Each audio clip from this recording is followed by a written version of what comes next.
Assalamualaikum warahmatullahi wabarakatuh.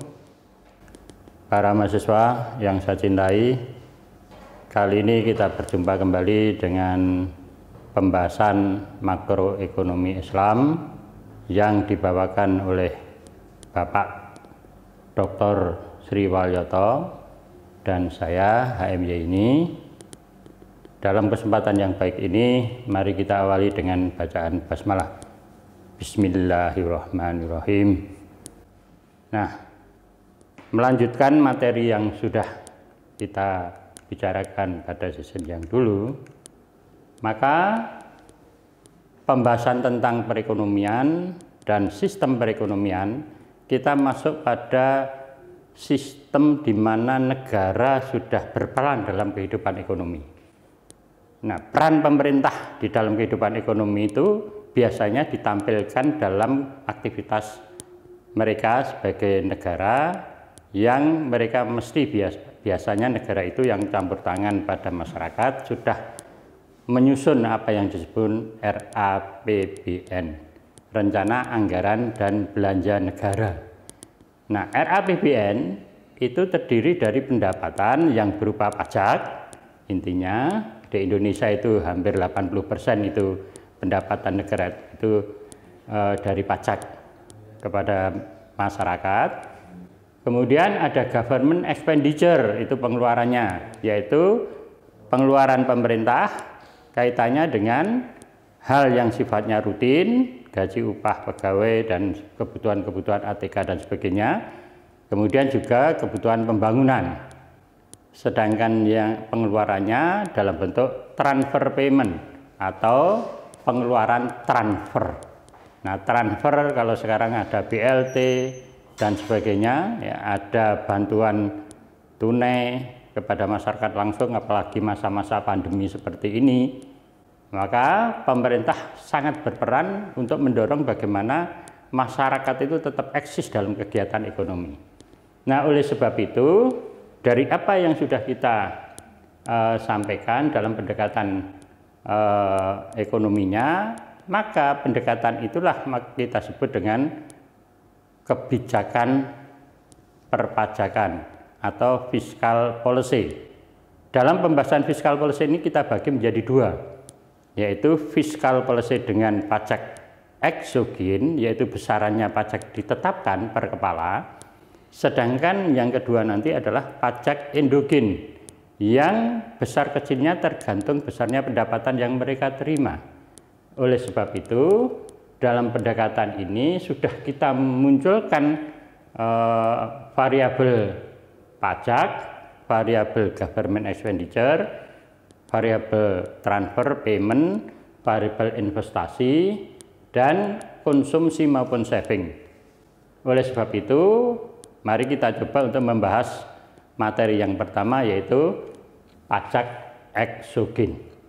Pada pajak eksogen, kita sudah memberikan rumus atau besaran persamaan konsumsinya adalah C sama dengan A plus B Z D. D di sini simbol dari disposable income, pendapatan yang siap untuk dibelanjakan.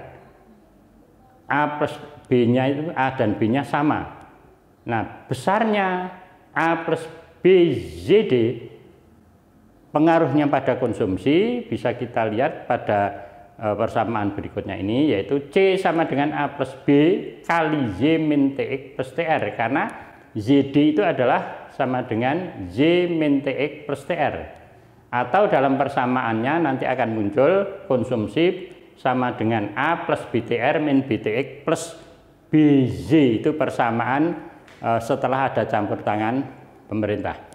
Demikian pada persamaan fungsi saving, dengan adanya unsur pajak di sana, maka persamaan menjadi min A plus 1 min B, itu MPS, kali ZD.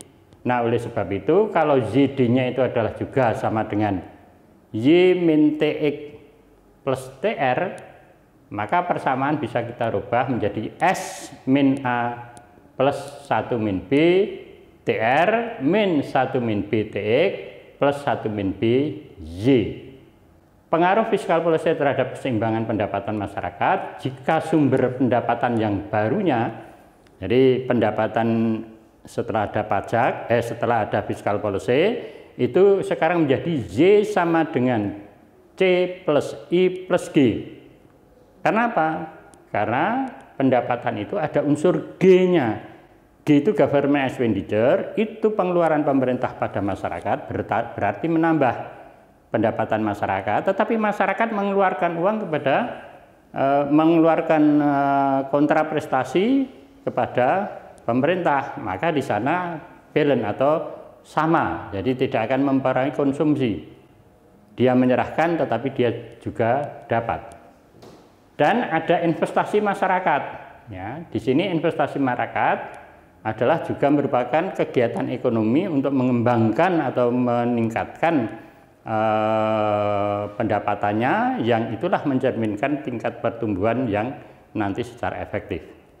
Dalam teori Keynes disebutkan bahwa investasi is the determinant employee and income, bahwa investasi itu akan meningkatkan atau mendorong dan merupakan bagian yang menentukan determinan faktor penentu terhadap employment, kesempatan kerja, dan kalau kesempatan kerja naik, banyak yang bekerja, maka pendapatan akan naik. Nah, itu menurut teori Keynes, teori makro. Nah, di mana bapak ekonomi makro itu adalah Keynes, sedangkan bapak ekonomi mikro itu adalah JBC. Nah, itu yang melandasi apa yang menjadi bagian dari analisis pendapatan nasional kita. Selanjutnya, dengan menghubungkan antara persamaan C ditambah I dan G, di mana I dan G itu adalah variabel eksogen ditetapkan, maka persamaannya menjadi untuk equilibriumnya yaitu Y sama dengan 1/, MPS kali A plus I plus G plus BTR min BTX, seperti caption ini. Nah, kalau kita kaitkan antara konsep yang kita pelajari secara konvensional yang biasa kita pelajari di teori makro ini, maka saya mencoba merumuskan zakat itu dimasukkan juga. Nah, bagaimana pengaruhnya? Kalau kita ini pengaruh zakat terhadap keseimbangan menjadi sumber pendapatannya itu berubah. Tidak sekedar Y sama dengan C plus I plus G, ya, tetapi sekarang plus Z.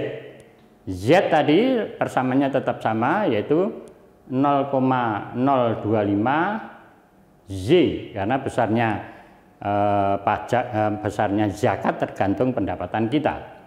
Semakin besar zakat kita, semakin besar pendapatan kita, semakin besar rezeki kita, maka pelipat gandakan rezeki kita oleh Allah juga akan semakin besar.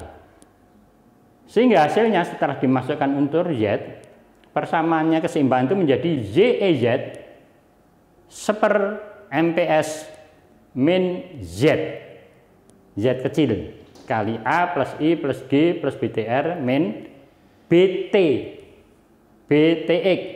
Ya. Karena dalam hal ini T-nya itu masih TX. Contoh perhitungannya, kalau diketahui ya, persamaannya ini adalah diketahui C sama dengan 50 plus 0,80 JD, I-nya 150, G-nya 100, TX-nya 100, TR-nya 80, maka kalau kita bisa mencari bagaimana bentuk konsumsi dan saving yang baru persamaannya, dan kita bisa menghitung YE, CE, SE maupun YEZ, CEZ, SEZ seperti caption berikut. Yang pertama, kalau C sama dengan A plus BTR min BTX plus BY, maka persamaannya menjadi, dan seterusnya perhitungan ini nanti bisa dipelajari, Y sama dengan 34 plus 0,80 Z. Yang berubah di sini adalah A-nya, C0-nya berubah. Karena pada saat C0-nya tadinya 50, sekarang berubah menjadi 34, berkurang karena ada pajak. savingnya menjadi dengan proses yang sama min 54 plus 0,20 Y. Tadinya 50 sekarang menjadi 54 karena ada pajak, hutangnya bertambah. Ini proses analisis. Nah, oleh sebab itu persamaan ini setelah kita masukkan unsur ZE-nya bisa kita cari dengan persamaan seper MPS ya, kali A plus I plus G plus BTR min BTX itu adalah 1420. Maka SE-nya 230, CE-nya 1170 dimasukkan pendapatan pada persamaan masing-masing. Maka semua itu betul tidaknya perhitungan kita itu tergantung persamaan pembuktian, yaitu kalau I sama dengan G plus TR itu sama dengan saving plus TX, di mana savingnya itu ada variabel endogen, IGTR itu variabel eksogen, kemudian TX variabel eksogen. Maka kalau itu sama, perhitungan kita akan benar. Untuk cross check apakah kita menghitung tadi benar apa salah. Nah, kita masukkan persamaannya karena di sini kita ketahui I-nya 150, kemudian G-nya 100, TR-nya 80, hasilnya adalah 330. Kemudian saving yang kita cari itu adalah 230 ya. Dan kemudian ditambah pajaknya adalah 100, itu juga 330, maka hitungan kita benar. Itu untuk cross check dari perhitungan kita itu. Kemudian bagaimana zakat itu berpengaruh?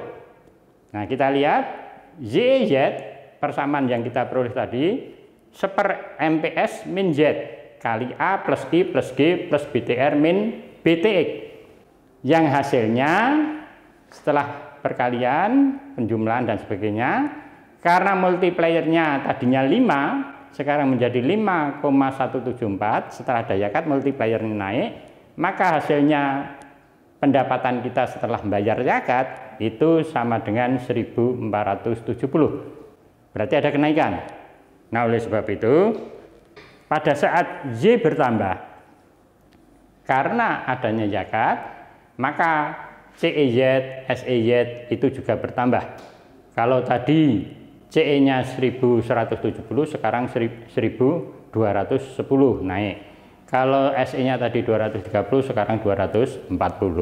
Nah, ini bukti bahwa dimanapun ada pajak, pajaknya itu membebani rakyat dengan turunnya konsumsi dan saving turun, tetapi pada saat zakat konsumsi naik, saving naik, pendapatan naik. Nah, ini gambar yang kita lihat.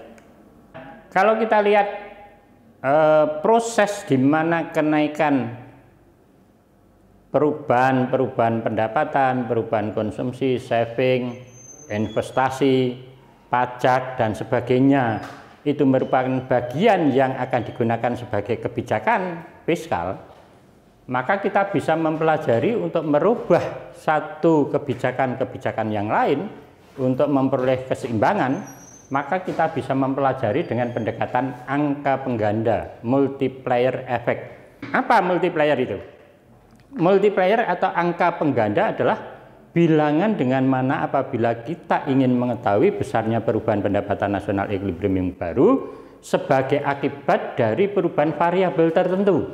Nah, variabel tertentu itu tergantung nanti variabelnya apa yang akan merubah kebijakan itu. Mungkin A-nya konsumsinya, mungkin investasinya, mungkin government-nya, G-nya, mungkin pajaknya, mungkin transfernya, itu tergantung nanti variabelnya yang akan mengakibatkan perubahan pendapatan nasional equilibrium yang baru tersebut. Nah, itulah angka pengganda. Nah, kalau kita lihat, kita hitung angka pengganda masing-masing itu dalam pendekatan eksogen, maka ada paling tidak 6 angka pengganda. Kalau dalam kondisi biasa ada 5, tetapi nampaknya di sini ada tambah 1 yang namanya angka pengganda balan budget. Nah, masing-masing angka pengganda dan rumusnya itu adalah dari hasil perhitungan kita, itu adalah KA, itu angka pengganda konsumsi, besarnya adalah seper MPS ya, sama dengan perubahan pendapatan per perubahan A, konsumsi, karena yang merubah pendapatan itu nanti adalah yang merubah variabel tertentu tadi. Kalau KI, yaitu besarnya sama, 1/MPS, yang itu diperoleh dari perubahan Z sama dengan perubahan I. Demikian pula G, itu adalah perubahan pendapatan dibagi dengan perubahan G sama dengan 1/MPS. Nah, kalau di sini pajak dan transfer itu karena ada unsur B dan min B nanti hasilnya, maka KTR-nya itu adalah angka pengganda transfer itu adalah delta Y per delta TR sama dengan B per MPS 1 min B.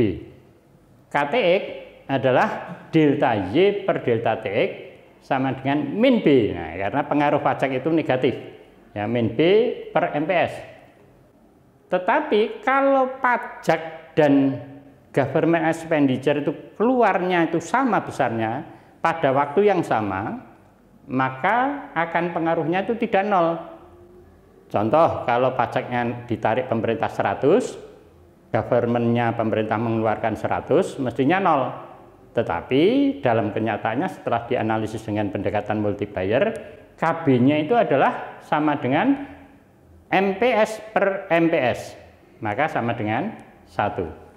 Nah, oleh sebab itu angka pengganda yang 6 inilah yang nanti akan merupakan bagian yang bisa digunakan untuk kebijakan-kebijakan fiskal pemerintah. Nah, sebagai caption contohnya, ya, contoh penghitungan pajak XOD-nya kalau diketahui persamaannya sama berangkat dari yang pertama dulu, C50 plus 0,80 JDI 150, G100, TX100, TR80, ya, I-nya itu 200, kalau baru, kalau ada perubahan, G-nya yang baru adalah 130, pajaknya adalah 120, TRB-nya 100, YD-nya adalah pendapatan yang siap untuk dibelanjakan setelah ada fiscal policy. Itu merupakan bagian yang akan kita bisa cari kebijakan fiskalnya dengan pendekatan multiplier.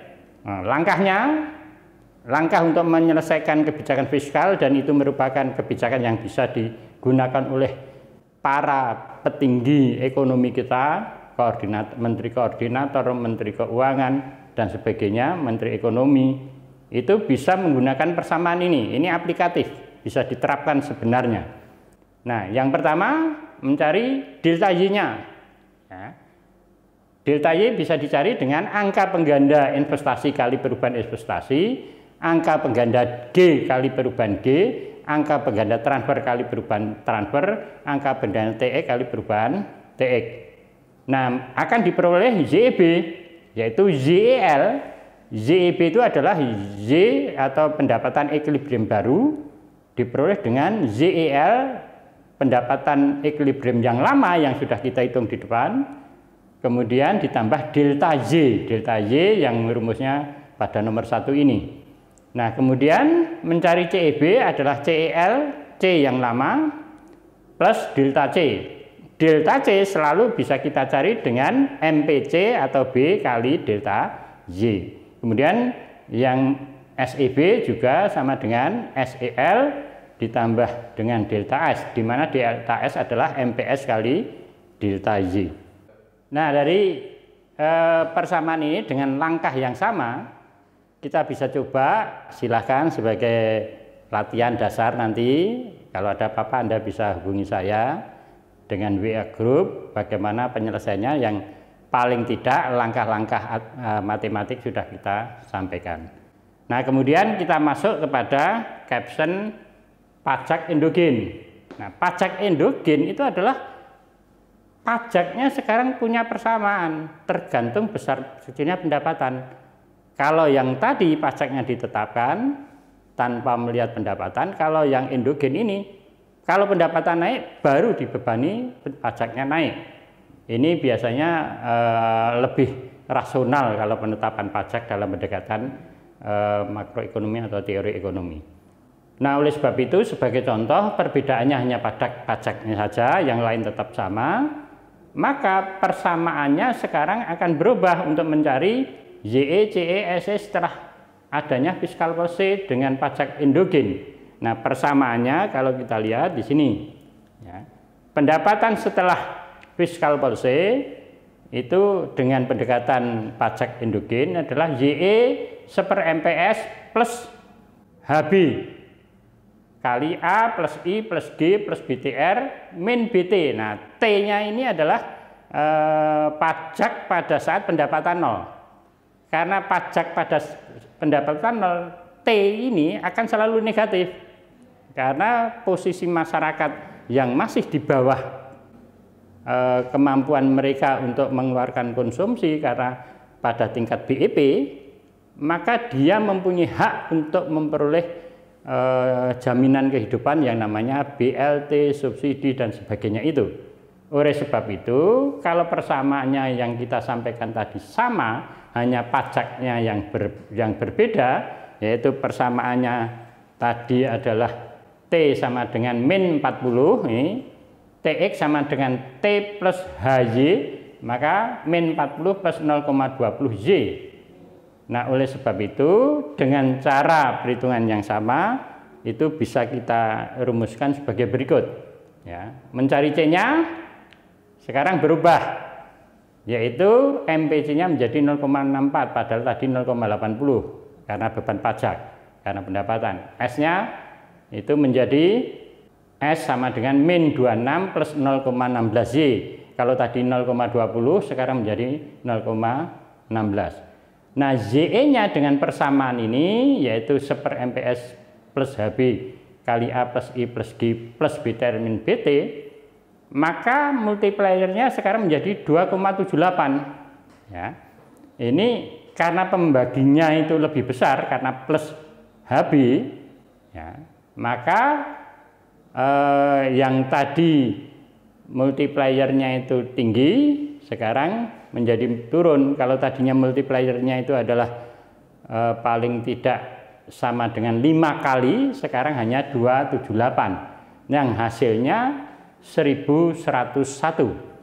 Itu pendapatan equilibrium. Nah, mencari konsumsi equilibrium kita masukkan pada persamaan yang sudah kita cari pada saat ada penerapan pajak endogen. Saving juga demikian, yang hasilnya 851. Savingnya 150. Kalau kita buktikan, ya, ini pajaknya sekarang kalau kita lihat, ya, karena pendapatannya 1100, maka sekarang pajaknya 180. Ya.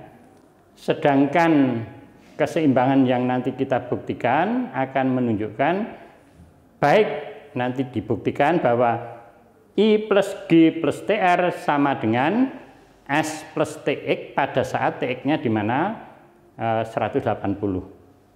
Persoalannya sekarang, kalau ada pajak endogennya itu pengaruh zakatnya juga bagaimana? Apakah juga bisa menaikkan pendapatan mereka atau bahkan berkurang? Gambarannya begini, kalau sudah punya uang 1 juta, bayar pajak 25.000, otomatis uang di kantong saya tinggal 975. Itu identik kalau saya punya uang di kantong 1 juta, dikeluarkan zakat 25, mestinya uang di kantong saya menjadi 975 juga. Tapi kenyataannya tidak demikian. Allah sudah berjanji bahwa kalau manusia itu mengeluarkan YES akan dilipat gandakan. Sementara demikian, terima kasih. Assalamualaikum warahmatullahi wabarakatuh.